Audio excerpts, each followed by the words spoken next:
یہ ہے کہ میرے ساتھیوں نے جو بنیادی باتیں کر دی ہیں اس پر تھوڑی سی پہلے وضاحت ایک چیز کر دوں کہ میں ان سے متفق ہوں کہ آج ہم جس نہج پہ پہنچے ہیں یہ ہم خود پہنچے ہیں.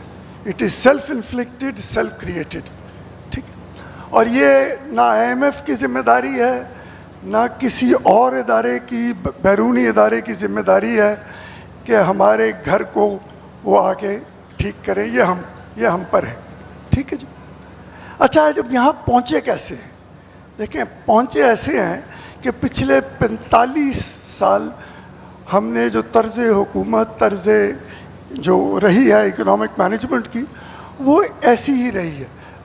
ہر کچھ سالوں بعد ہم پہنچ جاتے تھے کہ جی ہم اپنے بیرونی جو ہماری قرضہ جات ہیں ان کو ہم مشکل سے ادا کر پا رہے ہیں.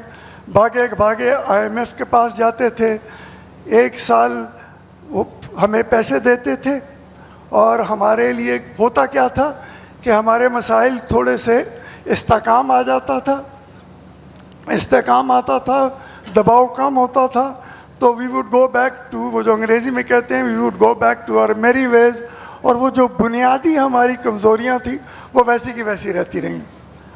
اس کا نتیجہ کیا نکلا ہے؟ اس کی جو کاسٹ ہے وہ یہ ہوئی کہ معیشت کی جو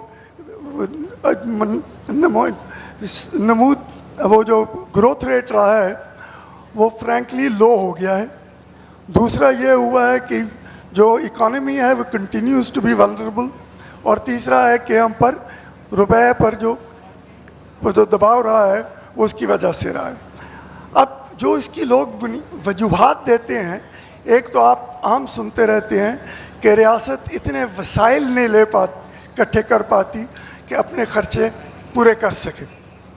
اچھا، میرے نزدیک اس سے زیادہ بڑا مسئلہ ہے کہ جو ہمارے خرچے بے لگام ہیں، اور میں ان کی بات کرنا چاہتا ہوں. اس وقت 18ویں ترمیم کے بعد وفاقی حکومت کے اب بھی 43 ڈویژن ہیں. نہ بیوروکریٹ چاہتا ہے کہ کم ہو جائیں، نیا سیاستدان. بیوروکریٹ کہتا ہے اس کا مطلب ہے کہ اگر ڈویژنیں کم ہو گئیں تو میں تو جوائنٹ سیکرٹری ریٹائر ہو جاؤں گا. سیاستدان کہتا ہے کہ یار میں تو MNA بن کے آیا ہوں اسمبلیوں میں، اس کا مطلب ہے مجھے موقع بھی نہیں ملے گا کہ منسٹری مل جائے. ٹھیک، وفاقی حکومت کے 400 اٹیچ ڈپارٹمنٹس ہیں، 6,50,000 ملازم ہیں. آپ بلو ایریا اسلام آباد میں گاڑی چلاتے جائیں، آپ کو ایسے ادارے ملیں گے، ایسے ایسے ان کے نام ہیں کہ بندہ پوچھنا چاہتا ہے کہ یار یہ ادارہ کرتا کیا ہے. آپ آ جائیں اور آپ کے سامنے شان و شوکت ایسی ہے کہ اسسٹنٹ کمشنر کو بھی لینڈ کروزر دیے ہوئے.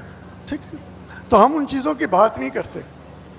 آپ آ جائیں جن کو اسٹیٹ اونڈ انٹرپرائزز کہتے ہیں، جو دوسرے ادارے کہتے ہیں، وہاں 5,30,000 ملازم ہیں.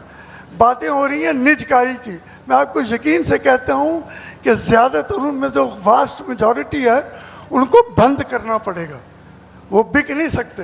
اس غلط فہمی میں نہ رہیں کہ وہ بک سکتے. یہی حال صوبوں کا ہے. پنجاب کا مجھے تھوڑا سا کیونکہ علم ہے، 99-2000 میں 22 ڈپارٹمنٹ تھے، آج وہاں 48 ہیں.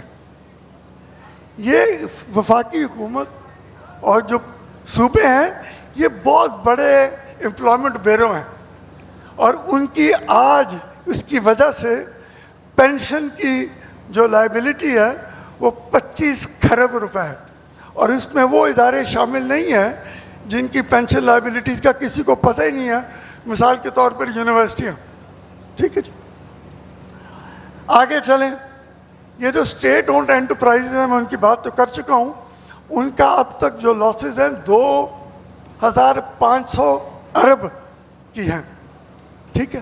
اور پچھلے سال وہ باتیں تو ہوتی ہیں کہ جی ان کو بچانا چاہیے. پچھلے سال ان سے جو آمدن ہوئی ٹیکس کی مد میں یا ڈویڈنڈ کی صورت میں ان اداروں سے، اس کے بدلے 3 گنا ان کو مراد دی گئی, سبسڈی دی گئی, گرانٹس دی ہیں اور کچھ طرح کی سپورٹ دی گئی. آ جائیں گورنمنٹ کا جو ترقیاتی پروگرام ہوتا ہے, 1150 اس وقت پروجیکٹ ہیں اور ان کو ختم کرنے کے لیے کم از کم 14 سال لگیں گے. 14 سال. میں اس لیے یہ بات کی اہمیت دہرانا چاہتا ہوں کہ 14 سال لگیں گے اگر نئے پروجیکٹ نہ آئے, اور آپ سب کو پتہ ہے روز آپ اخبار میں نئے پروجیکٹ کا ذکر سنتے رہتے ہیں.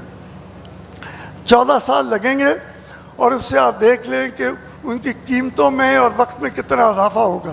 اور اس کی مثال ایک چھوٹی سی دے دیتا ہوں. نیلم جھیلم ہائیڈرو پاور پروجیکٹ 2009-10 میں اس کا معاہدہ ہوا ٹھیکیدار کے ساتھ 85 ارب روپے کا.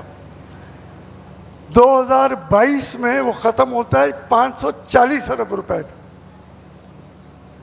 پھر آپ آ جائیں آئی پی پیز کو, ہم روتے ہیں ہم سب.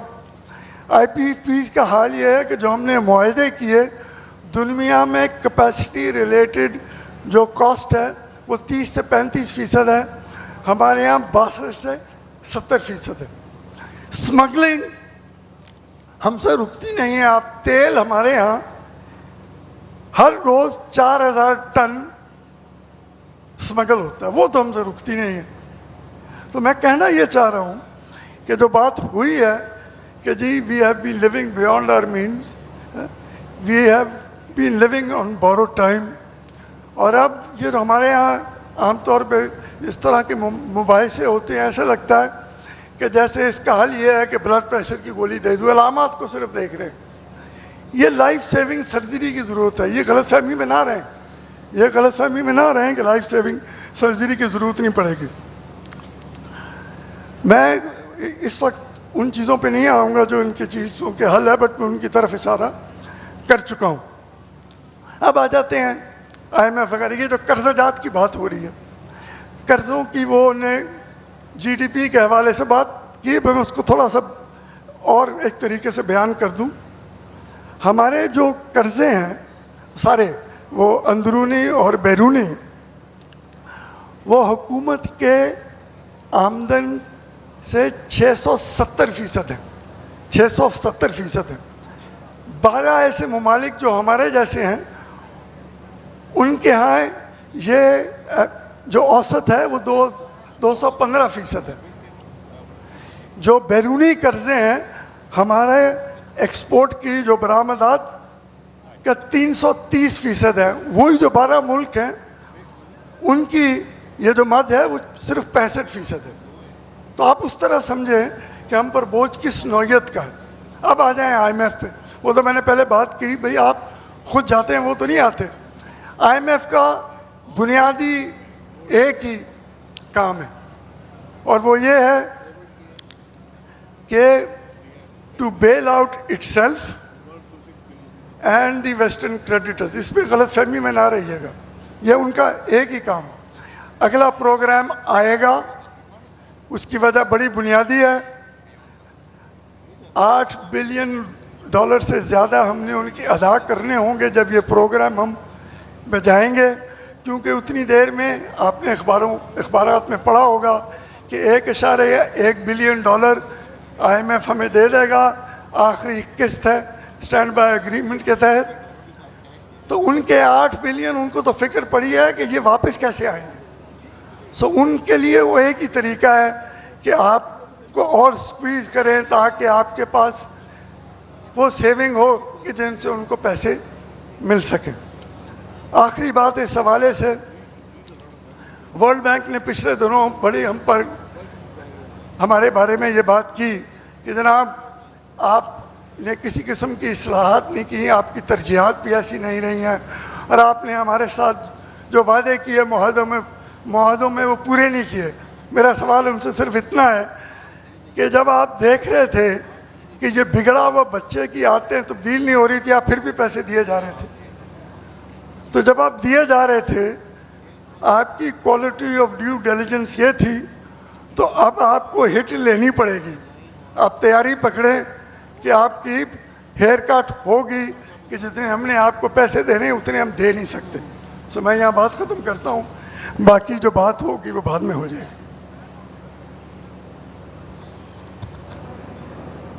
جی